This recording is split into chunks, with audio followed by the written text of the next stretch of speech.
Hello everyone. तो कैसे हैं आप सब। आज की इस वीडियो में बात करने वाले हैं आपके इग्नू सब्जेक्ट कोड BEGC 131 की, जिसकी बुक का नाम है इंडिविजुअल एंड सोसाइटी। इसके मोस्ट इंपोर्टेंट क्वेश्चन देखने वाले हैं जो आपके एग्जाम के लिए काफी यूजफुल रहेंगे। इस वीडियो में मैंने वो सारे क्वेश्चन इंक्लूड कर लिए आपके प्रीवियस ईयर में आए हैं और जो रिपीट हुए हैं हर साल, और इस साल भी वो आएंगे ही आएंगे। तो इस वीडियो को आपको ध्यान से देखना है, ठीक है। और ध्यान रखना, ये वीडियो वन शॉट रहने वाली है, यानी कि एक सिंगल वीडियो से आपका सब्जेक्ट कवर हो जाएगा। इसके अलावा और कोई वीडियो आपको देखने की जरूरत नहीं है, तो काफी ध्यान से देखना, ठीक है। और आगे मैं बात करूं तो आपको जो एग्जाम होता है ये 100 मार्क्स का आता है। कितने का आता है? 100 मार्क्स का आता है, ठीक है। इसमें सबको 35 मार्क्स चाहिए होते हैं पास होने के लिए, ठीक है ना। और 35 मार्क्स से ज़्यादा ही लेके आओगे इस वीडियो को देखने के बाद, ठीक है। और आगे मैं बात करूं तो आप मुझे इंस्टाग्राम पर फॉलो कर सकते हैं, ठीक है। यूजर नेम आपके सामने, कुछ भी क्वेरी है आपकी आप मेरे से पर्सनली पूछ सकते हैं। आगे देखिए, और आप हमें टेलीग्राम पर ज्वाइन कर सकते हैं जिसका नाम है एकलव्य इग्नू। यहाँ पर आपको PDF नोट्स जितने अपडेट्स हैं वो मिल जाएंगे, जितने भी क्वेश्चन पेपर है आपके सब्जेक्ट से रिलेटेड वो यहाँ पर आपको प्रोवाइड करा दिए जाएंगे, तो आप ज्वाइन कर सकते हैं, ठीक है ना। तो चलिए आगे चलते हैं। देखिए यहाँ पर डायरेक्ट सेकंड क्वेश्चन है, ठीक है ना। तो फर्स्ट क्वेश्चन जो आता है ना आपके एग्जाम में वो आता है रीडिंग कॉम्प्रिहेंशन का। तो उसमें आपको क्या करना होता है, पढ़ना होता है, उसके बाद कुछ क्वेश्चन होता है, उसका आंसर देना होता है, ठीक है। वो हर साल आपका अलग अलग आएगा, ध्यान रखना। तो सेकंड जो आपका आता है ना क्वेश्चन, यहाँ पर आपको वोकैब से आता है। यहाँ पर कॉलम ए में कुछ वोकैब लिखी है और यहाँ पर क्या इसका मीनिंग दे रखा होगा, तो आपको ढूंढना है, ठीक है ना। कॉलम बी में से जो कॉलम ए की मीनिंग है उसके संग आपको मिलान करना है, यानी कि मैच करना है, ठीक है ना। तो जिसकी वोकैब अच्छी होगी, जिसकी वर्ड मीनिंग जिसको ज़्यादा पता होगा वो कर पाएगा, ठीक है ना। तो कई बार क्या होता है इसमें से रिपीट भी हो जाती है, ठीक है ना। तो आपको सबके मीनिंग ही बताऊंगा और आप टेलीग्राम पर जुड़ जाना, आपको और सेंड कर दूंगा, ठीक है ना वहाँ पर।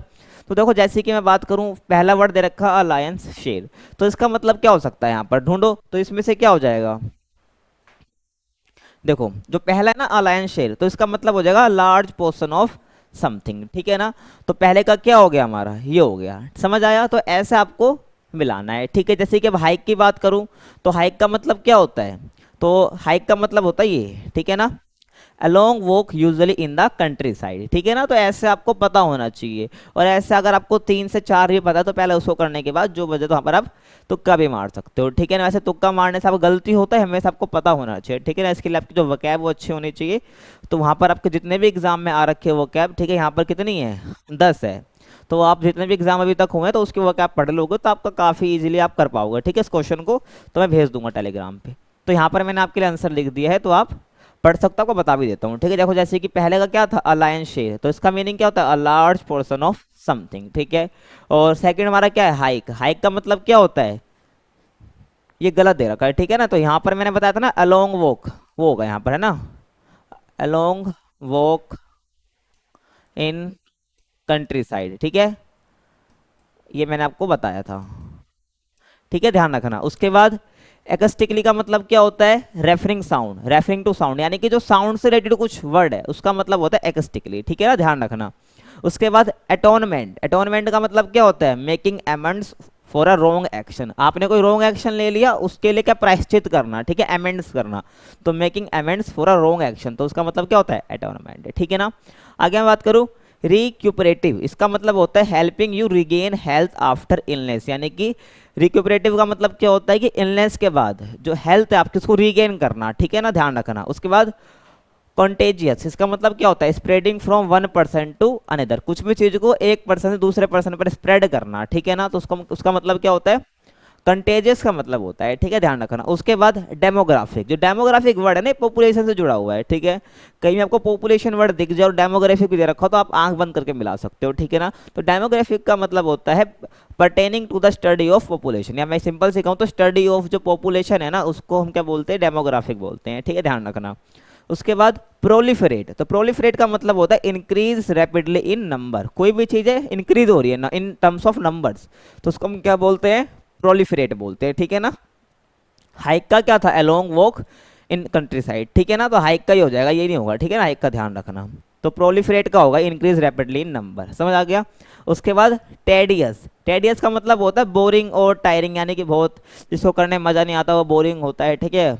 तो उसका टेडियस का मतलब होता है, ठीक। उसके बाद रिस्प्लेंडेंट का मतलब होता है ब्राइट कलरफुल एंड इम्प्रेसिव, ठीक है। तो ये वर्ड्स थे, उनके मीनिंग मैंने आपको बताया, आपको पता होने चाहिए, ठीक है। आपको फुल स्कोर करना है इस वाले क्वेश्चन में। आगे देखिए, अब तो आपका अगला क्वेश्चन आता है थर्ड, ठीक है ना। तो थर्ड का जैसे ये पार्ट है, फिल इन द ब्लैंक्स भरने होते हैं, ठीक है। इसमें आपको कुछ ना, आपको ग्रामर के टॉपिक्स काफ़ी आने चाहिए, जैसे कि active passive voice, article, preposition, conjunction. तो इन सब के बारे में आपको नॉलेज होगी तभी आप इसको कर पाओगे। तो जो जो यहाँ पर यूज़ हुए ना वो आपको मैं बताऊंगा, ठीक है। और ध्यान रखना कि इसमें एक्टिव पैसिव वॉइस के क्वेश्चन बहुत आ रहे हैं। किसके? एक्टिव पैसिव वॉइस के। तो एक्टिव पैसिव वॉइस के बारे में अच्छे से जानने के लिए ना मैंने एक वीडियो में बता रखा है। कौन सी वीडियो में? बैगला 136, बैगला 136। तो इसका लिंक डिस्क्रिप्शन में दे दूंगा। तो वहाँ पर मैंने बहुत डिटेल में बता रखा है एक्टिव वॉइस, पैसिव वॉइस, ठीक है, ऐसे क्वेश्चनों को लेकर ही। तो उस वीडियो को देख रहे हो, हमें डिटेल में बताया, तो वहाँ से आपको समझ आ जाएगा, ठीक है ना, ध्यान रखना। तो यहाँ पर केवल आंसर की बात करेंगे और कैसे वो आया उसकी हम बात कर लेंगे, ठीक है ना। देखो जैसे कि पहला क्वेश्चन यहाँ पर क्या है, a new medical discovery has been dash in this week science journal, ठीक है ना। तो यहाँ पर आपको क्या करना है, correct form of report use करना है, कि जो रिपोर्ट की है यहाँ पर करेक्ट फॉर्म क्या आएगी इस वाले क्वेश्चन में, ठीक है। तो यहाँ पर रिपोर्ट की देखो पहले आपको पता होना चाहिए किस सेंस में जा रहा है, ठीक है ना। A new medical discovery has been, यानी कि जो न्यू डिस्कवरी है हो चुकी है। क्या हो चुकी है? हो चुकी है। तो यहाँ पर क्या आ जाएगा? रिपोर्टेड आ जाएगा। क्या आ जाएगा? रिपोर्टेड आ जाएगा, ठीक है ना। समझ आ गया? ऐसे रिपोर्टेड आ जाएगा। तो करेक्ट फॉर्म आपको यूज करना था, यहाँ पे रिपोर्टेड आ जाएगा, समझ आ गया, क्योंकि पास्ट में चल रहा है, ठीक है ना। वो आपके ये पैसिव वॉइस में जा रहा है ये सेंटेंस, ठीक है ना, कि a new medical discovery has been reported, ठीक है ना। तो रिपोर्ट यहाँ पे थर्ड फॉर्म है, ये रिपोर्ट की क्या है? रिपोर्ट की ये थर्ड फॉर्म है, ठीक है ना। वर्ब की क्या है? ये थर्ड फॉर्म है। तो ध्यान रखना एक्टिव पैसिव वॉइस में जो हम जब पैसिव बनाते हैं तो वर्ब की थर्ड फॉर्म में यूज होती है, ठीक है, समझ आ गया। तो यहाँ पर क्या आ जाएगा? रिपोर्टेड आ जाएगा, ठीक है ना। एक्टिव पैसिव वॉइस की वीडियो देख लेना, मैंने बता रखा है, तो कमेंट में वो लिंक डिस्क्रिप्शन में दे दूंगा मैं आपको। उसके बाद सेकंड है, it is important to preserve the valuable cultural traditions dash down to us by our ancestors. तो यहाँ पर बोला क्या, हमें करेक्ट फॉर्म ऑफ हैंड का यूज़ करना है, ठीक है ना। तो क्या बोला गया है? It is important to preserve the valuable cultural tradition, यानी कि जो कल्चरल ट्रेडिशन है उसको प्रिजर्व कर रखना चाहिए जो हमारे एंसेस्टर्स हमें दिया है, ठीक है। तो यहाँ पर हैंड वर्ड आएगा, बट कौन सी फॉर्म आएगी, ठीक है। तो करेक्ट फॉर्म हमें यूज़ करनी है हैंड की। तो यहाँ पर क्या आ जाएगा आपका है, तो यहाँ पर आ जाएगा हैंडेड। क्या आ जाएगा? हैंडेड, ठीक है ना। 2 मिनट मैं इरेज कर दूं, अब समझ आएगा आपको। क्या आएगा यहाँ पर? हैंडेड, ठीक है ना। क्योंकि यहाँ पर दी गई है ना, पहले से वो हो चुका है, तो यहाँ पर पास्ट की फॉर्म आएगी। तो it is important to preserve the valuable cultural traditions handed down to us by our ancestors. हमारे जो एंसेस्टर्स हमें दे चुके हैं ना, वो समझ आ गया। तो यहाँ पर क्या है, यहाँ पर हम पास्ट की फॉर्म यूज करेंगे हैंडेड, ठीक है, समझ आ गया। उसके बाद dash he come to the university to by the metro train, ठीक है ना। तो यहाँ पर क्या, फिल इन द ब्लैंक दे दिया, यानी dash he come to the university by the metro train. तो यहाँ पर आपको डू और डस में से कोई यूज करना है। तो क्या आएगा? तो आपको ये पता होना चाहिए, जो डू होता है ना ये आता है प्लूरल के लिए। किसके लिए? प्लूरल के लिए आता है, ठीक है। और डस आता है सिंगुलर के लिए। किसके लिए आता है? सिंगुलर के लिए आता है, ठीक है, ध्यान रखना। किसके लिए आता है? सिंगुलर के लिए आता है, ठीक है। डस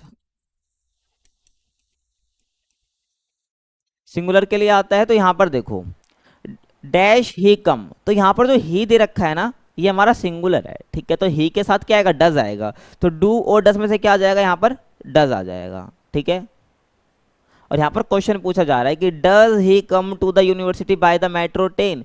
क्या वो क्या है, किससे आएगा? जो यूनिवर्सिटी आएगा वो क्या मेट्रो ट्रेन से आएगा? तो क्वेश्चन पूछा जा रहा है तो डज आएगा यहाँ पर, ठीक है ना। अगर यहाँ पर कोई प्लूरल होता, ठीक है, ही की जगह पे, तो यहाँ पर क्या आएगा? फिर डू आता। और ध्यान रखना, और आई के साथ हमेशा क्या यूज होता है? डू यूज होता है, ठीक है। ये एक्सेप्शन है, आई सिंगुलर है लेकिन आई के साथ हमेशा डू यूज होता है, तो आपको पता होना चाहिए। आगे समझ भाई, आपके लिए आगे मैंने यहाँ पर लिख भी दिया है। तो रिपोर्टेड आएगा क्योंकि passive voice form of report है। रिपोर्ट का जो पैसिव फॉर्म हम बनाएंगे तो वो रिपोर्टेड यूज करेंगे, ठीक है ना, ध्यान रखना। उसके बाद मैंने बताया था आपको हैंडेड यूज करना है, ठीक है। ये क्या है? पास्ट पार्टिसिपल ऑफ हैंड, यानी कि हैंड की क्या है? पास्ट फॉर्म है। उसके बाद मैंने बताया आपको डज आएगा, है ना। तो डज का है present tense question with he. तो जो हमारा डज यूज होता है प्रेजेंट टेंस में यूज होता है, ठीक है, जब हम क्वेश्चन करते हैं, ठीक है ना। और तो ही के साथ डज आएगा, ठीक है, क्योंकि ही क्या हमारा सिंगुलर है, मैंने आपको बताया पीछे, ठीक है ना। तो ही के साथ क्या आ जाएगा? हमारा डज आ जाएगा। आ गया समझ? आगे देखो, ऐसे हमारे टोटल 15 क्वेश्चन है, ध्यान रखना, ठीक है ना, जो हमारे ए सेक्शन में, थर्ड के ए सेक्शन में, ठीक है। तो टोटल कितने क्वेश्चन है, 15 है, तो हमारा फोर्थ चल रहा है। अब यहाँ पर क्या बोला था, teacher dash advice me to read that book. तो यहाँ पर बोला है कि जो टीचर है उसने एडवाइस किया है कि ये बुक रीड करने के लिए। तो यहाँ पर कौन सी फॉर्म आएगी, हैव आएगा या हैज़ आएगा, मतलब यहाँ पर हैज़ और हैव में से क्या आएगा। देखो ध्यान रखना कि अब हैव जो यूज़ होता है, हैव यूज़ होता है भाई यहाँ पर प्लूरल के लिए, किसके लिए, अगर कोई प्लूरल है, ठीक है, सब्जेक्ट अगर हमारा प्लूरल है। और अगर हैज़ की बात करें तो यहाँ पर हमारा यूज़ होता है ये सिंगुलर के लिए, ठीक है, सिंगुलर के लिए ये यूज़ होता है। तो ये आपको पता होना चाहिए, ठीक है ना। तो यहाँ पर अब देखो, the teacher dash advised me to read the book. अब यहाँ पर बताओ भाई क्या आएगा, यहाँ पर हैव आएगा या हैज़ आएगा। टीचर कितनी है, एक है दो है, एक ही है, ठीक है, तो क्या आएगा यहाँ पर हैज़ आएगा, ठीक है ना। द टीचर हैज़ एडवाइज में, ठीक है ना, समझ आ गया। तो यहाँ पर आपका हैज़ आ जाएगा। उसके अगला देखो, अगला क्या कह रहा है, the date in my new watch. तो यहाँ पर जो बोला गया है पहले की जो डेट है उसकी वॉच में डैश ऑटोमेटिकली, ठीक है ना, क्या हो जाते हैं, चेंज हो जाते हैं। तो करेक्ट फॉर्म आपको यूज करनी है चेंज की, कब हो जाती है, if I cross the international data line.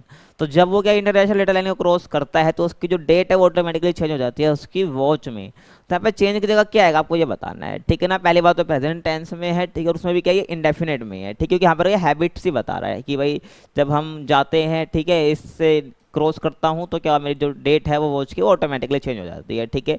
तो यहाँ पर चेंज की जगह पे क्या आएगा, चेंजेस आ जाएगा, ठीक है ना, क्या आ जाएगा, चेंजेस, बस यहाँ पर एस लग जाएगा, ठीक है, समझ आ गया भाई। और अगला देखो, everyone dash to be involve in finding ways to protect India's natural resource. तो सबको क्या है, तरीके ढूंढने चाहिए, किसके लिए, जो नेचुरल रिसोर्स है इंडिया का उसको प्रोटेक्ट करने के लिए, ठीक है ना। तो यहाँ पर आपको हैव और हैज में से क्या फॉर्म यूज करने की, हैव क्या हैव आएगा या हैज आएगा। देखो एवरीवन हमारे यहाँ पर सिंगुलर है या प्लूरल है। तो यहाँ पर जो एवरीवन है ना, यहाँ पर ये सिंगुलर है, ठीक है ना, एवरीवन यानी कि देखो वन की बात हो रही है, सबकी बात नहीं हो रही है, यानी एवरी वन यानी कि हर एक व्यक्ति को। तो यहाँ पर ये एवरी वन हमारा सिंगुलर है, तो सिंगुलर के साथ क्या आता है, हमारा हैज आता है, तो यहाँ पर आ जाएगा हमारा हैज, ठीक है ना। आगे देखो, you will dash your money if you do not keep in it your purse, ठीक है। तो यहाँ पर क्या बताना है आपको, लॉस आएगा या लूज आएगा, आपको ये बताना है, ठीक है ना। आपको इन दोनों में से बताना है कि लूज आएगा या लॉस आएगा, ठीक है ना। तो क्या आएगा, you will dash your money if you do not keep it in your purse. अगर आप जो है अपने जो पैसों को तुम खो दोगे, अगर क्या नहीं करोगे, अपने पर्स में अपनी मनी को नहीं रखोगे, ठीक है ना। तो यहाँ पर क्या आ जाएगा, लॉस आ जाएगा, ठीक है ना। तो you will loss your money if you do not keep in it your purse. Okay, समझ आ गया। आगे देखो, ठीक है, यहाँ पर ये आंसर मैंने आपके सामने लिख दी है, ठीक है, आप देख सकते हो, ठीक है। लॉस आएगा correct verb for miss placing something, ठीक है, जब कोई चीज़ उसको मिसप्लेस कर देते हैं तो यहाँ पर लॉस आता है। और हैज़ मैंने बता दिया है, ठीक है, विद सिंगुलर सब्जेक्ट के साथ हैज़ आता है, तो यहाँ पर आप देख सकते हो, ठीक है भाई। आगे देखो, एट्थ पार्ट देखो क्या कहता है हमारा, yesterday me dash the bus from Chennai to Bangalore. तो यहाँ पर क्या बताना है, टेक की करेक्ट फॉर्म बतानी है, ठीक है। टेक मतलब क्या होता है, लेना, ठीक है। तो करेक्ट फॉर्म बताना है आपको, ठीक है। Yesterday me dash the bus from Chennai to Bangalore, ठीक है, यानी कि उसने कल, यानी कि जो बीता हुआ कल है, ठीक है, उसको यस्टरडे बोलते हैं। तो उसने क्या, जो बस ली कहाँ से, चेन्नई टू बेंगलोर, ठीक है ना। तो आपको बताना है टेक आएगा या टुक आएगा। तो उसने कल ली ना, यानी कि पास्ट में हो गया, तो यहाँ पर टेक की जगह क्या आ जाएगा, टुक आ जाएगा, ठीक है। तो टेक की सेकंड फॉर्म होती है, ठीक है, टुक। टेक की सेकंड फॉर्म वो क्या होती है, यानी कि हमारी टुक होती है, ठीक है ना। जब हम पास्ट की बात करते हैं टुक यूज़ करते हैं, ठीक है। तो यहाँ पर क्या आ जाएगा, टुक आ जाएगा, ठीक है ना। समझ आ गया भाई। अगला देखो, if I dash this job offer down I would have regretted it all my life, ठीक है ना। क्या बोला यहाँ पर कि इफ़ आई, यहाँ पर देखो कंडीशनल सेंटेंस है, पहली बात तो ये, ठीक है। आपको यहाँ पर यूज़ करना है करेक्ट फॉर्म यूज़ करनी है वर्ब टर्न की, ठीक है। जबकि टर्न वर्ब है, ठीक है, क्या है, जो टर्न वर्ब है इसकी करेक्ट फॉर्म यूज़ करनी है, पहली बात तो, ठीक है ना।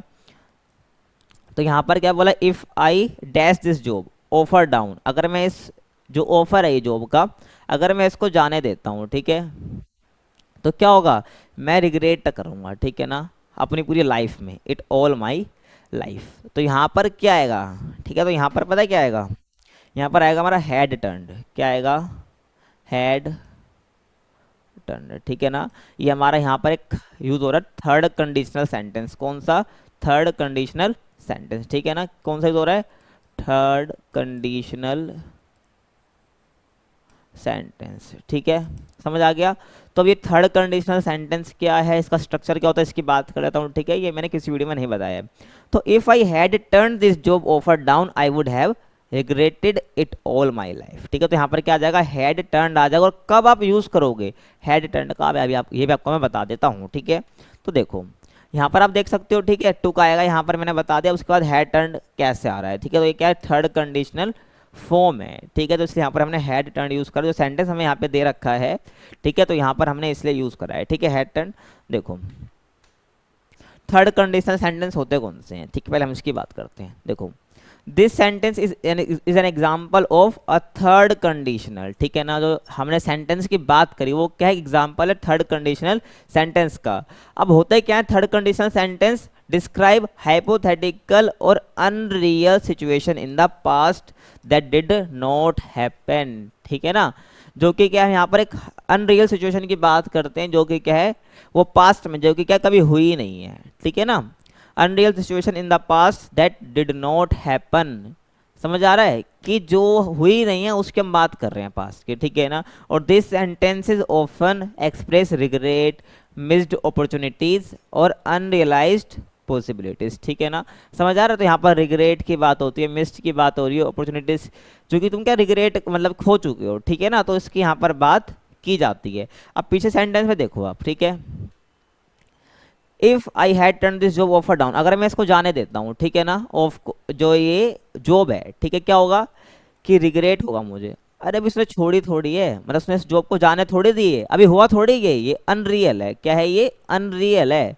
तो अगर वो छोड़ेगा तब रिग्रेट होगा उसको, ठीक है ना, समझ आ रहा है। तो यहाँ पर क्या है, यहाँ पर एक हाइपोथेटिकल सिचुएशन बना दी गई है, ठीक है, इसको हम बोलते हैं थर्ड कंडीशनल सेंटेंस बोलते हैं, ध्यान रखना। अब इसका स्ट्रक्चर देखो, स्ट्रक्चर की बात करते हैं, ठीक है ना, कि इसको बनाते कैसे हम। तो स्ट्रक्चर क्या होगा, इफ अगर आ जाएगा, ठीक है, ऐसे सेंटेंस में हमारा इफ देखने को मिलेगा, ठीक है ना, ध्यान रखना, जहाँ पर पढ़ के आपको ऐसा लगे यहाँ पर ये थोड़ा अनरियल सिचुएशन हो रही है, तो आपको यहाँ पर यूज़ करना है। उसके बाद आएगा आपका पास्ट परफेक्ट, यानी कि हैड आएगा आपका, ठीक है, इसके बाद क्या आएगा, इसके बाद आपका आएगा हैड, उसके बाद पास्ट पार्टिसिपल, क्या थी हमारी, टर्न थी, ठीक है ना, पास्ट की बात हो रही थी तो टर्न का क्या हो जाएगा, टर्न हो जाएगा, क्या हो जाएगा, टर्न हो जाएगा, यही तो मैंने करा था, ठीक है। इफ के साथ मैंने हैड लगाया, जो हैड आना ही है थर्ड कंडीशनल सेंटेंस में, और पास्ट पार्टिसिपल आ जाएगा, टर्न दे रखा था मैंने, क्या लगा दिया, टर्न्ड लगा दिया, ठीक है, समझ आ गया भाई। और इसको हम क्या बोलते हैं, और उसके बाद ध्यान रखना, और आगे आपको इस पहचानने का सबसे बढ़िया तरीका क्या है, इस सेंटेंस को वुड हैव आपको मिलेगा, क्या मिलेगा, वुड हैव मिलेगा, फिर उसके बाद वही पास्ट पार्टिसिपल एक आ जाएगी, ठीक है, जो कि क्या रिजल्ट बताई होगी हमें, ठीक है ना। तो ध्यान रखना, दोबारा बता देता हूँ, देखो इफ आएगा, ठीक है, ठीक है, प्लस में आपका हैड आ रहा होगा, प्लस में आपको एक पास्ट पार्टिसिपल होगी, ठीक है, पास्ट यानी पास्ट वर्ब लिख देता हूँ मैं, ठीक है। उसके बाद आपका क्या आ रहा होगा, वुड हैव आ रहा होगा, उसके बाद आपका फिर क्या आ रहा होगा, एक ये आ रहा होगा, ठीक है, past participle in the result, ठीक है ना, फिर आपकी क्या आ रही होगी, पास्ट पार्टिसिपल आ रही होगी, जो कि अब रिजल्ट शो कर रही होगी, ठीक है, पास्ट वर्ब लिख देता हूँ, ठीक है। तो ये क्या हो जाता है, आपका थर्ड कंडीशनल सेंटेंस हो जाता है, समझ आ गया भाई। तो यहाँ पर आपको दोबारा दिखा देता हूँ, देखो यहाँ पर वुड हैव आ रखा है, ये देखो, ठीक है ना, वुड हैव है ना, तो यहाँ पर आप पहचान सकते हो, अगर वुड हैव दे रखा है, इफ दे रखा है, तो यहाँ पर आंख बंद करके आप हैड तो लगा ही देना पहले, ठीक है, और पास्ट की वर्ब आनी है, अगर टर्न दे रखा तो ये टर्न हो जाएगा, समझ आ गया आपको, समझ आ गया होगा भाई, ठीक है। आगे देखो, ठीक है, ये हो गया हमारा, ये रह गया, देखो अगला देखो, if we dash early we would have reached by now, ठीक है ना, यहाँ पर यूज करना आपको correct form of verb use करनी, किसकी, लीव की, ठीक है ना, कि इफ वी डैश अर्ली, ठीक है ना, इफ वी लीव अर्ली तो नहीं आएगा, ठीक है, तो हम क्या, we would have reached by now, हम जल्द अभी पहुंच जाएंगे, ठीक है ना, अगर हम क्या करते हैं अभी, अगर जल्दी निकल जाते हैं तो क्या आएगा, तो यहाँ पर लीव की जगह आ जाएगा आपका लेफ्ट, क्या आ जाएगा, लेफ्ट आ जाएगा, क्या आ जाएगा भाई आपका, लेफ्ट आ जाएगा, ठीक है, ध्यान रखना। समझ आ गया भाई? देखो ठीक है, ठीक है, लेफ्ट के बाद आपका हेड भी आ जाएगा, ठीक है, ध्यान रखना। क्या आ जाएगा? हेड आ जाएगा। If we had left early, ठीक है ना। तो क्योंकि यहाँ पर देखो वही सेंटेंस आ रहा है ना, इफ वी के साथ हमारा वुड हैव भी आ रहा है, ठीक है ना, ध्यान रखना। तो देखो एक और आगे यहाँ पर भी एक अनरियल सिचुएशन है। इफ निकलना नहीं है अभी, ठीक है ना, तो बोल रहा है वो कि अगर हम अभी निकल जाएंगे तो हम क्या होंगे, जल्दी, अब जल्दी के अभी पहुंच जाएंगे, ठीक है ना। तो ये अनरियल सिचुएशन है जो कि एक रिजल्ट हमें क्या दिया यहाँ पर, ठीक है, जो अभी हम पहुंच जाएंगे, ठीक है। यहाँ पर एक पास्ट पार्टिसिपल आ गया, ठीक है, और यहाँ पर लीव भी एक पार्टिसिपल आ गया। तो देखो इफ आ गया हमारा, ठीक है, हेड हमारा हमें लगाना ही है, एक पास्ट पार्टिसिपल हमें लीव दे रखा है तो हमने लेफ्ट यूज कर लिया, ठीक है। उसके बाद वुड हैव आया, फिर दोबारा हमें पास्ट पार्टिसिपल यूज करना, तो यहाँ पर हमने रीच्ड लगा दिया, ठीक है ना, जो कि हमें रिजल्ट बता रहा है। समझ आ गया भाई? तो यहाँ पर क्या आएगा, if we had left early, ठीक है ना, तो we would have reached by now, ठीक है, समझ आ गया। तो यहाँ पर हैड लेफ्ट हमारा आ जाएगा, ठीक है, ध्यान रखना। आ गया भाई समझ? आगे देखो, the teacher will understand, you must explain the situation to him. अब आपको यहाँ पर करना क्या है, जो इसको एक कंडीशनल सेंटेंस में लिखना है, ठीक है, जो इस पूरा दे रखा है ना आपको, इसको कंडीशनल सेंटेंस में बताना है। कंडीशनल सेंटेंस क्या होते हैं, जहाँ पर वो कंडीशन देनी हो, ठीक है ना, एक कंडीशन दे दी जाती है तब उसको हम बोलते हैं कंडीशनल सेंटेंस, ठीक है। The teacher will understand, you must explain the situation, ठीक है, टू हिम। तो यहाँ पर आपको क्या बनाना है इसका भाई, एक कंडीशनल सेंटेंस में इसको रीराइट करना है, यानी फिर से लिखना है, ठीक है। तो कैसे बनाओगे, तो आप ये देखो, ठीक है ना। तो कंडीशनल सेंटेंस कैसे बनेगा, if you explain the situation to the teacher, ठीक है ना। तो इफ के जब कंडीशनल सेंटेंस होता है वहां पर हम इफ यूज करते हैं, क्या यूज करते हैं भाई, इफ यूज करते हैं कंडीशनल सेंटेंस के लिए, ठीक है। अगर मैं ये कर दूंगा इफ यू एक्सप्लेन, इफ आएगा यदि मैं ये करूंगा तो ये होगा, ठीक है ना। तो कंडीशन बना दी, अगर ये होगा तो ये होगा, ठीक है ना, ये करेंगे तो ये होगा, समझ आ रहा है। तो if you explain the situation to the teacher, अगर तुम क्या है एक्सप्लेन कर दोगे सिचुएशन जो है टीचर को, तो क्या होगा, वो समझ जाएंगी, समझ आ गया, ही विल अंडरस्टैंड। तो समझ आ गया, तो इसको हम कैसे बना सकते हैं, किसमें, कंडीशनल सेंटेंस में, समझ आ गया। तो देख लो यहीं पर यही था, ठीक है, the teacher will understand, you must explain the situation, if you explain the situation to the teacher he will understand, ठीक है। ये हमारा क्या हो जाएगा, कंडीशनल सेंटेंस हो जाएगा, समझ आ गया। अगला देखो, hymns are sung every evening by the monks in the monastery. यहाँ पर बोला गया जो चैंट्स वो करते हैं, ठीक है, जो मंत्र वो गाते हैं, वो संग यानी एवरी इवनिंग यानी हर शाम को, ठीक है, by the monks in the monastery. ये पता है पैसिव वॉइस में है, किस में है ये, पैसिव वॉइस में है, किस में, पैसिव वॉइस में है ये। आपको किस में बताना है, ये एक्टिव में बदलना है, किस में, एक्टिव में बदलना है, ठीक है ना। तो एक्टिव में कैसे बदलोगे, सही स्ट्रक्चर क्या होता है आपका, सब्जेक्ट पहले आ जाता है, ठीक है, इसमें ध्यान रखना। यहाँ पर ऑब्जेक्ट पहले आता है, जो पैसिव होता है ये पैसिव में है, तो यहाँ पर ऑब्जेक्ट पहले आता है, ध्यान, और सब्जेक्ट लास्ट में आता है, फिर वो ऑब्जेक्ट बनेगा। तो यही कह रहा हूँ, अगर आपको एक्टिव पैसिव समझना है अच्छे से, तो मैंने वीडियो बना रखी भाई, उस पर बैगला 136 सब्जेक्ट कोड है, उसमें आप जाकर देख सकते हो, थर्ड क्वेश्चन उसमें भी है, तो आपको पता चल जाएगा, ठीक है, ध्यान रखना। तो hymns are sung every evening by the monks in the monastery. तो इसको हमें क्या बदलना है, एक्टिव में बदलना है। तो कैसे बदल दोगे भाई, देखो यहाँ पर आप बता सकते हो, हाँ ठीक है, the monks sing hymns every evening. अब देखो दोबारा भाई पीछे चलो वापिस, यहाँ पर सब्जेक्ट क्या है, ठीक है, hymns are sung every evening by the monks. तो जो काम कर रहा होता है, ठीक है ना, इनको गा कौन रहा है, ठीक है, जो मंत्र नो गा कौन रहा है, ये मोंक्स गा रहे हैं, ठीक है। जो करता है ना जिस काम को, वो हमारा सब्जेक्ट हो जाता है, तो मोंक्स क्या हो जाएंगे, सब्जेक्ट हो जाएंगे। तो यहाँ पर हमने क्या रखा है, सब्जेक्ट पहले लगा दिया, ठीक है, यहाँ पर हमने सब्जेक्ट पहले लगा दिया द मोंक्स, ठीक है। और संग क्या है, संग हमारी क्या है, थर्ड फॉर्म है, संग हमारी थर्ड फॉर्म है वर्ब की। और एक्टिव जब बनाते, क्योंकि हमारी पैसिव में थर्ड फॉर्म यूज होती है, पैसिव में हमारी थर्ड फॉर्म यूज होती है, तो संग यूज हो गया। हमें इसको वापस क्या एक्टिव में बदलना है, तो इसको हम क्या करेंगे, फर्स्ट फॉर्म में वापस कन्वर्ट कर देंगे, तो सिंग आ जाएगा हमारा, ठीक है। The monks sing hymns every evening.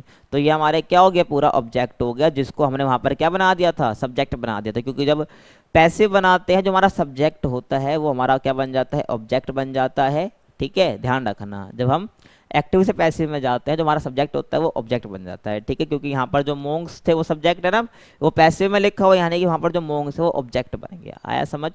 तो ये आप बता सकते हो, ठीक है। ऐसे the monks sing hymns every morning. तो अगर हम कहें कि एक्टिव वॉइस का स्ट्रक्चर क्या होता है, एक्टिव जो वॉइस हम सेंटेंस बनाते हैं, सब्जेक्ट आ जाएगा, ठीक है।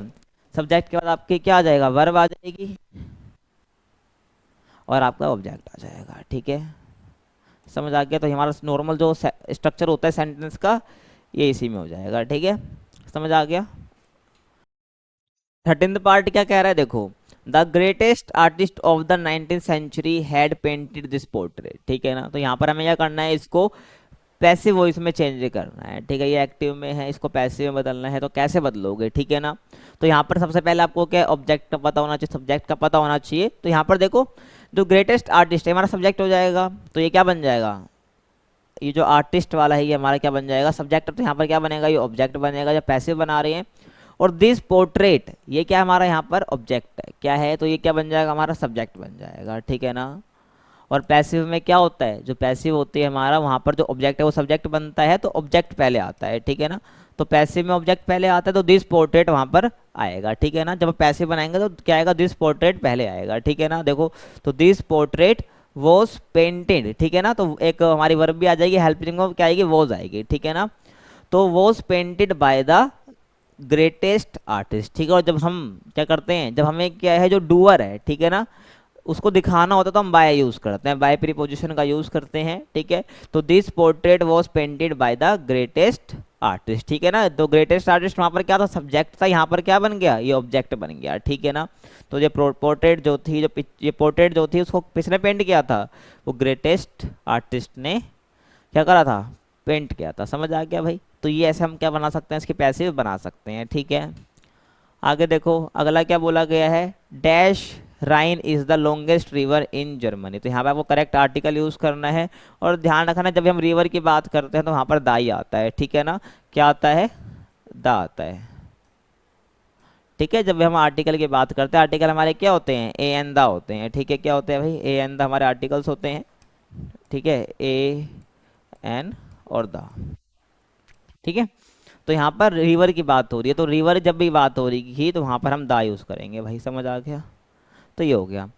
तो उसके बाद you should take dash umbrella with you as it might start raining. तो तुम्हें क्या अपने साथ अम्ब्रेला रख लेना चाहिए, शायद के बारिश स्टार्ट हो सकती है, ठीक है। तो यहाँ पर ये बोला गया है, तो करेक्ट फॉर्म, हमें करेक्ट आर्टिकल यूज़ करना है यहाँ पे। तो यहाँ पर क्या आएगा, देखो, you should take dash umbrella. तो हमें इसको देखना है, ठीक है। जब आर्टिकल लगाना है तो ये अम्ब्रेला है, तो यहाँ पर क्या आएगा, आपको पता होगा, ठीक है। जो हमारे वोवल्स होते हैं, ए ई आई ओ यू, अगर इनका साउंड आ रहा है ना, ये जो फिल इन द ब्लैंक है, ठीक है, जो खाली जगह है, इससे जो वर्ड में अगर इसका साउंड आ रहा है ए ई आई ओ यू का, ठीक है ना, तो वहाँ पर हम क्या यूज़ करते हैं, एन यूज़ करते हैं। क्या यूज़ करते हैं, एन यूज़ करते हैं। समझ आ गया। तो यहाँ पर क्या आएगा, अम्ब्रेला, ठीक है। यू भले ही है यहाँ पर क्या है, यू भले ही है, लेकिन यहाँ पर आएगा क्या, एन आएगा, ठीक है ना। क्योंकि यू देखो आ की आवाज़ आ रही है, और ए हमारा वोवल था, ठीक है ना, वोवल थे ना हमारे, ए ई आई हो गया हमारा, ओ हो गया और यू हो गया। तो यहाँ पर यू है, लेकिन यू की आवाज़ नहीं आ रही है, यहाँ पर किसकी जा रही है, अ की आवाज़ आ रही है, अम्ब्रेला, ठीक है ना। अ तो ए हमारा वोवल होता है, तो अगर इनमें से किसी का साउंड आएगा तो हमारा एन आएगा। तो यहाँ पर करेक्ट आर्टिकल क्या हो जाएगा, एन हो जाएगा। समझ आ गया। और यहाँ पर हमारा द हो जाएगा, बता ही चुका हूँ, और डी पैसिव हम बना ही चुके हैं, ठीक है। तो ये क्या टोटल आपके 15 पार्ट्स थे इस फिल इन द ब्लैंक के, जो कि मैंने आपको करा दिए, ठीक है। समझ भी आ गया होगा कैसे कैसे हमें क्या यूज़ करना है, ठीक है भाई, ठीक है। सब आपको बता दिया है। अगला देखो, अब जो अगला क्वेश्चन आपका आता है, उसमें करना क्या है, two friends have decided to spend their vacation together. दो दोस्त हैं, ठीक है, उन्होंने क्या डिसाइड करा है, वेकेशन एक साथ बिताने का। तो यहाँ पर क्या आपको डायलॉग लिखना है। डायलॉग क्या होता है भाई, डायलॉग होता है जिसमें हम क्या बातचीत करते हैं। आपको दो दोस्तों के बीच में लिखना है डायलॉग, ठीक है ना। कितने दोस्तों के बीच में, टू फ्रेंड्स, ठीक है ना। तो डायलॉग यानी कि बातचीत, एक ज़्यादा के लिए भी हो सकता है, ठीक है, डायलॉग यहाँ पर, लेकिन दो के बाद, दो फ्रेंड्स से डायलॉग आपको लिखना है। डायलॉग क्या होगा, एक फ्रेंड आपका कुछ बोलेगा, ठीक है, उसके बाद उसका रिप्लाई आप दोगे, ठीक है, वो फ्रेंड टू हो गया। ऐसे फिर ये कुछ बोलेगा, फ्रेंड वन जो है इसका रिप्लाई देगा, ठीक है, फ्रेंड टू, फिर फ्रेंड टू इसका रिप्लाई देगा। तो ऐसे आपको 250 वर्ड्स में डायलॉग लिखना है, ठीक है। और टॉपिक क्या है कि where they discuss the places they would like to visit and other plans for the holiday, कि जहाँ पर वो विजिट करेंगे उसके लिए डिस्कशन और उनके जो अदर प्लान्स है हॉलीडे के उसके बारे में डिस्कस करते हुए दो फ्रेंड्स के बीच में डायलॉग लिखना है आपको, ठीक है, 250 वर्ड्स में। तो काफ़ी आसान है, आपको बस क्या लिखना है, दो फ्रेंड की आपकी कन्वर्सेशन को आगे बढ़ाते हुए आपको चले जाना है, ठीक है। देखो ऐसे, ये फ्रेंड वन है, ये फ्रेंड टू है, आपको एग्जाम्पल के लिए लिखा है, यहाँ पर आप चेंज भी कर सकते हो, ठीक है ना, इसको टॉपिक को, ठीक है ना। मैंने मनाली का एग्जाम्पल लिया, आप कहीं भी कुछ और जगह का भी एग्जाम्पल ले सकते हो। बस आपको क्या करना है, ऐसे कन्वर्सेशन स्टार्ट करानी है इनकी, ठीक है, जो कि हमारे 250 वर्ड्स में हो जाए, कितनी 250 वर्ड्स में हमारी ये हो जाए, ठीक है। समझ आ गया।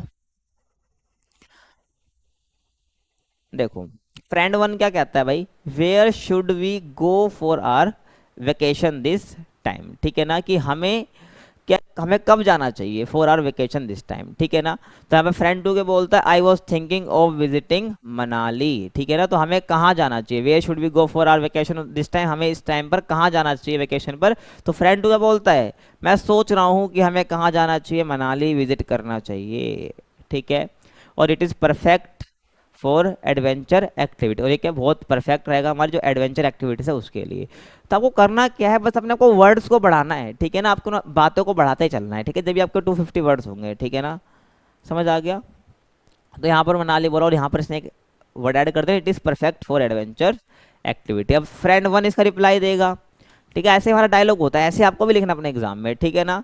और बोलेगा दैट्स अ गुड आइडिया, ठीक है ना, उसने मनाली का बोलता अच्छा आइडिया है, तो ऐसे आपको करना है, ठीक है। I also wanted to go trekking, और मनाली हैज़ ग्रेट ट्रेल्स, ठीक है ना, और मुझे क्या ट्रैकिंग पसंद है और मनाली में कर सकते हैं, ठीक है ना, समझ आ रहा है। और फ्रेंड टू कब बोलेगा, we could also visit the Rohtang pass, ठीक है ना, वहीं पड़ता है ये, ठीक है। तो रोहतांग पास भी हमें विजिट करेंगे, ठीक है, we could also visit Rohtang pass, तो हमें ये भी विजिट करना चाहिए। और I heard it's the beautiful this time of the year, ठीक है, और ये काफ़ी ब्यूटीफुल है, मैंने सुना है, ऐसा ये कहता है फ्रेंड टू। अब इसका रिप्लाई फ्रेंड वन देखा, ऐसे मतलब जब आप बात करते हो अपने दोस्त से भी, तब भी वो क्या बात ऐसे हो रही होती है, तो वो भी एक तरह डायलॉग ही हो जाता है, ठीक है, ध्यान रखना। तो दो फ्रेंड के बारे में लिखना था, फिर फ्रेंड वन क्या बोलेगा, absolutely and maybe we can stay in a cosy cottage instead of a hotel for a change, तो हमें क्या एक कॉटेज में रुकना, रुकेंगे instead of hotel for a change, ठीक है ना, होटल में ना रुक के हम इस कॉटेज में रुकेंगे, समझ आ गया। तो ऐसे ही बोल रहा है, फिर फ्रेंड टू को बोलता है गुड आइडिया, अच्छा आइडिया भाई, रुक जाएंगे। और let's make a list of things to carry, और हमें क्या करते हैं भाई, हम लिस्ट बनाते हैं जो चीज़ हमें कैरी यानी लेके जानी है, ठीक है ना। And I will check the weather tour, मैं क्या वेदर भी चेक कर लेता हूँ वहाँ का, ठीक है। तो ये आपका डायलॉग हो गया, ठीक है, और ऐसे आप और इसको बढ़ा सकते हो, ठीक है ना। तो आपका डायलॉग मैंने आपको बताया मेनली करना क्या है, ठीक है, टू फ्रेंड्स के लिए बोला, तो दो फ्रेंड आपको लेकर चल रहे हैं, उनमें अब आपको बात को आगे बढ़ाना है एक टॉपिक को लेकर जो आपका दे रखा है। यहाँ पर क्या बोला था भाई, यहाँ पर प्लेस जहाँ पर वो क्या they would like to visit, और प्लेस अपने वजह से आप चुन सकते हो, कोई और टॉपिक पे आ जाए, ठीक है, डायलॉग। और डायलॉग 100% आना है आपका एग्जाम में, जो डायलॉग है ये आएगा ही आएगा, तो आपको पता होना चाहिए कैसे लिखना है, ठीक है ना। तो मैंने आपको बता दिया है, ठीक है। अब इसमें कोई कॉमन लाइन तो है नहीं कि मैं आपको बता दूं कि हाँ ये कॉमन लाइन यूज़ कर लो, ठीक है, ध्यान रखना, बस आपको तरीका पता होना चाहिए करने का, किस प्रकार से हम डायलॉग को लिखते हैं, तो आप कर पाओगे इजीली, ठीक है। अगला देखो क्वेश्चन, अगला क्वेश्चन क्या कहता है, write a letter to a friend in a neighbouring state inviting him her to visit a historical monument near your town village, ठीक है, और your letter should highlight the historical significance of the monument. तो आपको क्या करना है, एक letter लिखना है, किसको, एक फ्रेंड को, जो कि क्या आपका to a friend in a neighbouring state inviting him कर, ठीक है, जो आपका फ्रेंड है वो आपकी नेबरिंग स्टेट में रहता है, उसको इनवाइट करना है किसके लिए, एक विजिट करने के लिए, एक हिस्टोरिकल मोन्यूमेंट के लिए, ठीक है, ताजमहल हो गया, ठीक है, इंडिया गेट हो गया, हमारे क्या हिस्टोरिकल मोन्यूमेंट होते हैं, ऐसे जगह पर घूमने के लिए उसको बुलाना है, ठीक है ना। और ठीक है, नियर योर टाउन विलेज, ठीक है, अपने टाउन विलेज के पास जो आपका क्या है मोन्यूमेंट है वहाँ पर बुलाना है।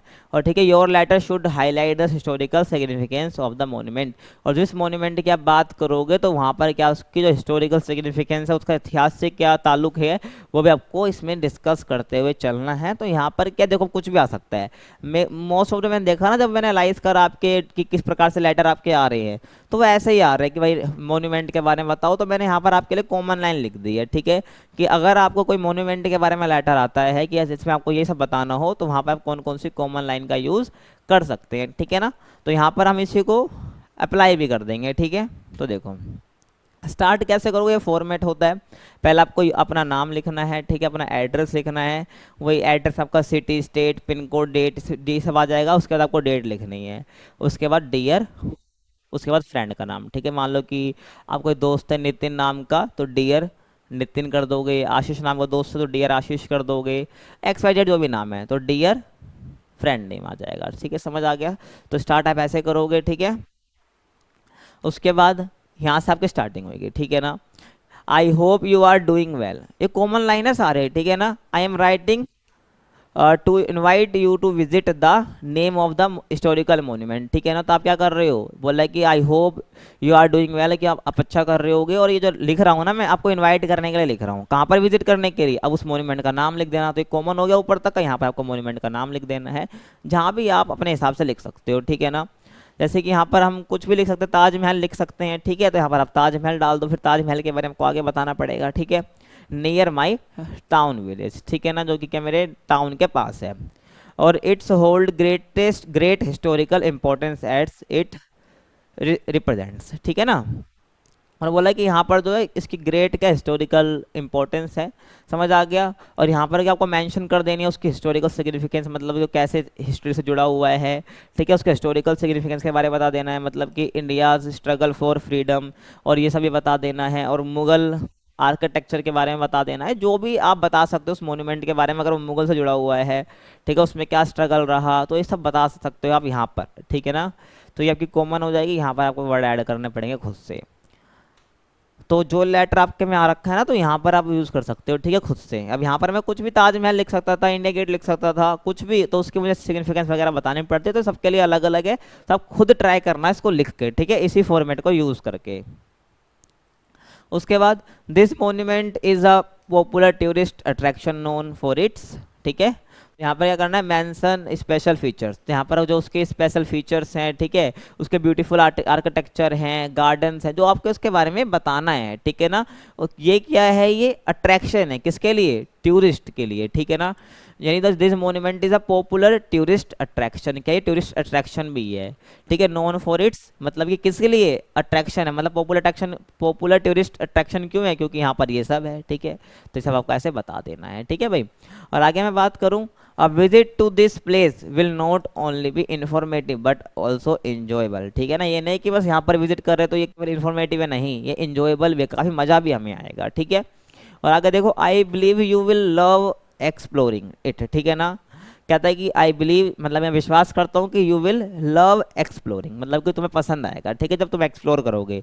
और there are also nearby attractions that we can explore together, ठीक है। और भी चीज़ें जहाँ पर कि हम उसको एक्सप्लोर कर सकते हैं एक साथ, समझ आ गया। आगे देखो, I look forward to your visit and spending time together, ठीक है ना। तो कहता है I look forward to your visit and spending time together, यानी कि जो समय एक साथ बिताना है। और let me know when you can make it, यानी कि कब तुम इसे कर सकते हो या आ सकते हो, ठीक है ना। And I will take care of all the arrangement, ठीक है, जितनी भी अरेंजमेंट है वो मैं कर लूँगा एंड उसकी टेक केयर कर लूँगा, ठीक है ना। उसके बाद आपको लिखना वार्म रिगार्ड्स और अपना नाम, योर नेम, ठीक है। तो ऐसे आप लेटर लिख सकते हो अगर इस प्रकार कोई लेटर आता है तो, समझ आ गया। आगे देखो, अब जब अगला क्वेश्चन आता है, सिक्स्थ क्वेश्चन, क्या बोलता है, you have been invited to make a speech to a group of school students, ठीक है। टॉपिक क्या है, career options available for the students in India today, ठीक है ना। आज के टाइम पे इंडिया में करियर ऑप्शन कौन कौन से अवेलेबल है, इस टॉपिक आपको स्पीच देनी है। तो मैं कह सकता हूँ आपके एग्जाम में डायलॉग आया, लेटर आएगा और स्पीच लिखने के लिए भी आएगी 100%, ठीक है ना। तो आपको स्पीच लिखनी आनी चाहिए, ठीक है। स्पीच को लिखते कैसे हैं, तो आपको क्या है, इन्वाइट किया गया है स्पीच देने के लिए, ठीक है, कुछ ग्रुप ऑफ स्टूडेंट्स, ठीक है, के द्वारा। तो आपको स्पीच देनी है इस टॉपिक पर, ठीक है ना। 250 वर्ड्स में आपको स्पीच लिखनी होती है, तो आपको आइडिया दे दूंगा ऐसे लिखना है आपको, ठीक है। तो जब स्पीच होती है आपकी, इसको स्टार्ट कैसे करते हैं, जब आपकी स्पीच होती है उसको स्टार्ट कैसे करते हैं, देखो ऐसे लिखोगे, गुड मॉर्निंग एवरीवन, ये तो कॉमन है, यूज़ कर सकते हो।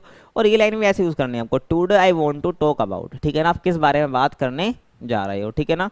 तो today I want to talk about, जो भी आपकी स्पीच है उसको ऐसे स्टार्ट आप कर सकते हैं, ठीक है, ध्यान रखना है। तो मैंने इसलिए हाईलाइट कर दिया, इसको अब ये कॉमन है, ठीक है ना, ऐसे ही आपको स्टार्ट करनी है, पहले आपको ग्रीटिंग करनी है, good morning everyone, today I want to talk about, अब जो भी आपका टॉपिक है बता देना है, ठीक है। तो today I want to talk about the diverse career options available to the students in India, ठीक है, जो स्टूडेंट के पास है इंडिया में, ठीक है ना। From traditional professions like engineering, medicine and law, ठीक है, emerging fields like data science, मतलब कि लो हो गया, और इमर्जिंग फील्ड्स लाइक जो आपकी क्या डेटा साइंस है, आर्टिफिशियल इंटेलिजेंस है और डिजिटल मार्केटिंग है, ठीक है, ये सब जो अपॉर्चुनिटीज़ है आर अबेंडेंट, ठीक है ना। ये भी है, ठीक है, आपको जो ट्रेडिशनल है, जो अभी नए नए आ रहे हैं, ठीक है, जैसे कि इमर्जिंग फील्ड है डेटा साइंस की, आर्टिफिशियल इंटेलिजेंस की, तो ये भी आज के टाइम में इंडिया में है, ये सब यहाँ पर बताया गया। और students can also explore creative field such as film making, music and fashion designing, ठीक है, तो ये सब आप बता सकते हो। और furthermore the government jobs are remain a popular choice providing security and stability, ठीक है ना। तो यहाँ पर अभी देख रहे हो कैसे कि आपको करियर ऑप्शन के बारे में ही वो बता रहा है, तो आपको जिस टॉपिक पर बोलना है ना तो उसी के बारे में आपको लिखना है, ठीक है। करियर ऑप्शन आपको बताने हैं, बहुत आसान टॉपिक है ये, तो पहले आपको बता देना है भाई कि क्या क्या ट्रेडिशनल जो लोग बनना चाहते हैं, इमर्जिंग क्या क्या जो इसको स्टूडेंट ऑप्ट कर सकते हैं। उसके बाद जो स्टूडेंट्स कैन ऑल्सो जो क्रिएटिव फील्ड होती है, फिल्म मेकिंग, म्यूजिक, ठीक है, एनिमेशन, तो आप बहुत सारी चीज़ें बता सकते हो। और आप यही बता सकते हो, आपने देखा होगा गवर्नमेंट जॉब को लेकर आज भी कितना क्रेज़ है, तो गवर्नमेंट जॉब्स का रिमेन पॉपुलर है आज के टाइम पे, क्योंकि क्या है ये हमें सिक्योरिटी और स्टेबिलिटी देती है, ठीक है ना। एक बार लग गई तो फिर सालों आपको कोई टेंशन लेने की जरूरत नहीं है ऐसी, इसलिए यहाँ पर गवर्नमेंट जॉब आज भी टाइम पे पॉपुलर है, समझ आ रहा है। और आगे देखो, it is essential to choose a career aligned with your interest, ठीक है, और वो करियर चूज करना बहुत जरूरी है, एसेंशियल है, जो कि आपके इंटरेस्ट से जुड़ा हो, ठीक है, समझ आ रहा है, और स्ट्रेंथ से भी जुड़ा हो, और with the right skills and mindset success is achievable in any field, ठीक है ना। आपका क्या है, अगर राइट स्किल के साथ आपका सही माइंडसेट है तो सक्सेस क्या इज अचीवेबल है, ठीक है, सक्सेस को अचीव किया जा सकता है। और लास्ट में आपको बोलना है थैंक यू, तो ये ध्यान आपको रखना है, कोई भी टॉपिक आ जाए आपको गुड मॉर्निंग एवरीवन, ठीक है, और आप जजेस वगैरह का भी नाम भी ले सकते हैं, और I want to talk today, I want to talk about, और जो भी आपका टॉपिक है उसके बारे में बोलना चालू कर दो, ठीक है, समझ आ गया भाई। तो ऐसे आप बता सकते हो। सातवां क्वेश्चन देखो क्या बोलता है, राइट एन ऐसे, तो हमने डायलॉग बात करी, लेटर की बात करी, और हमने स्पीच की बात करी। आपको जो 4 टॉपिक आता है ना लिटरेचर में से, सॉरी राइटिंग सेक्शन में से, वो आपका आता है ऐसे लिखना, ठीक है। ऐसे तो बहुत आसान होता है, बचपन से करते आ रहे हो। तो आपको किस पर लिखना है, India's role in the 21st century world, ठीक है ना। 21st सेंचुरी में इंडिया का रोल क्या है, तो आपको इसके ऊपर ऐसे लिखना है, ठीक है ना, समझ आ गया। देखो भाई कैसे लिख सकते हो, ठीक है, तो पहले आपका टाइटल लिख देना है, ठीक है, India's role in the 21st century, ठीक है, ठीक है, India's role in the 21st century world, यानी कि 21 सदी के वर्ल्ड में इंडिया की क्या अहमियत है, क्या रोल है, तो ऐसे आपको बता देना है, ठीक है। तो पहले जो ऐसे होता है ना, इसमें हम कैसे बताते हैं, इसमें हमें पहले इंट्रोडक्शन देना होता है टॉपिक का थोड़ा सा, ठीक है, 1-2 लाइन में, उसके बाद उसकी जो बॉडी होती है, मेनली जो मेन पार्ट आप क्या बताओगे, ठीक है, इंडिया के बारे में जितना आपको चीज़ें बतानी है तो उसको एक एक पैराग्राफ में करके बताना है, ठीक है, और लास्ट में कंक्लूड कर देना है, ठीक है। आपको हेडिंग में बनानी है, कंक्लूजन है नहीं, आपको लास्ट में क्या थोड़ा कंक्लूड कर देना है जो भी आपने ऊपर बताया है, ठीक है ना। तो देखो ऐसे बता सकते हो, इंडिया हैज़ पहले थोड़ा इंट्रोडक्शन दे देते हैं, ठीक है, ऐसे ही तो India has emerge as a key player in global affairs in the 21st century, तो इंट्रोडक्शन हो जाएगा ऐसे, ठीक है, कि जो इंडिया है वो एक की प्लेयर के तौर पर क्या इमर्ज हो रहा है, ठीक है, ग्लोबल अफेयर में, जो कि 21st सेंचुरी में, ठीक है ना। और with its larger population, growing economy, आपको पता है कि बहुत लार्ज पॉपुलेशन है भारत की, और जो इकोनॉमी कैसे वो ग्रोइंग इकोनॉमी है, ठीक है ना, और एडवांसमेंट्स इन टेक्नोलॉजी, और भारत भी धीरे धीरे क्या कर रहा है, टेक्नोलॉजी में एडवांस कर रहा है, ठीक है ना। तो इंडिया क्या है, India plays a vital role in shaping international policy, तो जो इंडिया है वो क्या कर रहा है, एक वाइटल रोल यानी कि बहुत जरूरी रोल प्ले करता है जो इंटरनेशनल नीतियां हैं, पॉलिसीज हैं, उसको शेप देने में, समझ आ रहा है भाई। तो ऐसे आपको बताना है। आगे देखो, as a member of global organisation like the UN and G20, ठीक है, India actively contributes to discussions on climate change, peacekeeping यानी शांति बनाए रखना, एंड ट्रेड। तो भारत क्या है, जो UN हो गया, G20 हो गया, इन सभी ऑर्गेनाइजेशन का मेंबर भी है। तो इसमें क्या वो डिस्कशन में भी क्या एक्टिवली पार्ट लेता है, क्लाइमेट चेंज के ऊपर, पीस कीपिंग के ऊपर, ट्रेड के ऊपर बातचीत करता है, ठीक है, डिस्कशन करता है। तो ये सब देख रहे हो मैं क्या बता रहा हूँ, मैंने इंट्रोडक्शन दिया, उसके बाद इंडिया की जो खासियत है उसको बताता चल रहा हूँ, किस प्रकार से वो वर्ल्ड में, ठीक है, उसका क्या रोल है, समझ आ रहा है, तो ऐसे आपको बता देना है, ठीक है। आगे हम बात कर ले। देखो, India focus on becoming a hub for innovation and manufacturing aligns with its aspirations for self reliance, यानी कि आत्मनिर्भर बनने के लिए वो इनोवेशन कर रहा है, ठीक है, जो मैन्युफैक्चरिंग है उनको उस पर क्या है, जोर दे रहा है, ठीक है, जो है वो खुद के देश में ही बने, ठीक है, डिपेंडेंस खत्म हुए, तो सेल्फ रिलायंस का एस्पिरेशन है इंडिया का खुद का, ठीक है ना। और एडिशनली बात करें, it's leadership in promoting sustainable development, और जो भारत है वो सस्टेनेबल डेवलपमेंट को क्या करता है, प्रमोट भी करता है, और promoting sustainable development positions India as a key partner in global progress, ठीक है, ग्लोबल प्रोग्रेस में क्या है, जो इंडिया है क्या कर रहा है की पार्टनर है, समझ आ रहा है, जो क्या है प्रमोट करता है सस्टेनेबल डेवलपमेंट को, समझ आ गया भाई, ऐसे आपको लिख देना है। और इन द कमिंग ईयर्स, जो आने वाले साल हैं, India's influence is likely to grow, ठीक है, और making it a significant force in the world, ठीक है भाई, क्योंकि आपको पता है, बोला जाता है कि इंडिया जाने वाले में क्या है, महाशक्ति है, समझ आ रहा है ना, तो India influence is likely to grow और making it a significant force in the world, समझ आ रहा है, आने वाले साल में जो इंडिया की ग्रोथ बहुत होने वाली है, समझ आ गया। तो ये थी आज की वीडियो, को कैसी लगी आप बता सकते हैं। बाकी आपको असाइनमेंट का सॉल्यूशन चाहिए तो आपको कहाँ मिल जाएंगे, हमारे इस वेबसाइट पर मिल जाएंगे, ignofreeassignment.com। तो यहाँ पर क्या आपको असाइनमेंट बिल्कुल फ्री मिल जाएंगे, जो भी आपका सब्जेक्ट है आपको वेबसाइट पर जाना है, आपको मिल जाएगा, ठीक है ना। बाकी चैनल को आप लाइक शेयर सब्सक्राइब कर सकते हैं। मिलते हैं आपसे अगले वीडियो में, तब तक के लिए कीप वॉचिंग।